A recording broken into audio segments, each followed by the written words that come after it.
എന്താണ് ആത്മോപദേശം? ആത്മാവിനെ സംബന്ധിക്കുന്ന ഉപദേശമാണ് ആത്മോപദേശം. എന്താണ് ആത്മാവ്? നമ്മൾ സാധാരണ പറയാറുള്ള ഞാൻ എന്നതിൻ്റെ സംസ്കൃതത്തിലുള്ള തത്വപരമായ വാക്കാണ് ആത്മാവ് എന്നുള്ളത്. എന്താണ് ആത്മജ്ഞാനം? ഞാൻ എന്നെ തന്നെ അറിയുന്ന അറിവ് ആകുന്നു ആത്മജ്ഞാനം. ഞാൻ എന്നെ തന്നെ പൂർണ്ണമായി അറിയുക. അപ്പോൾ ഒരു കാര്യം വ്യക്തമാകും. ഞാൻ ഉണ്ടായിരിക്കുന്നതും നിലനിൽക്കുന്നതും ആകെയുള്ള ഉണ്മയുടെ ഒരംശം മാത്രം എന്നുള്ളതാണ്.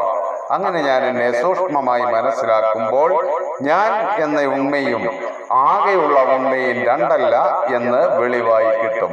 ആ വെളിവിനെയാണ് അദ്വൈതാനുഭൂതി എന്ന് പറയുന്നത്. ഗുരു 100 ശ്ലോകങ്ങളിലൂടെ നമ്മെ കൈപിടിച്ച് നടത്തുന്നതാണ് ആത്മോപദേശ ശതകം.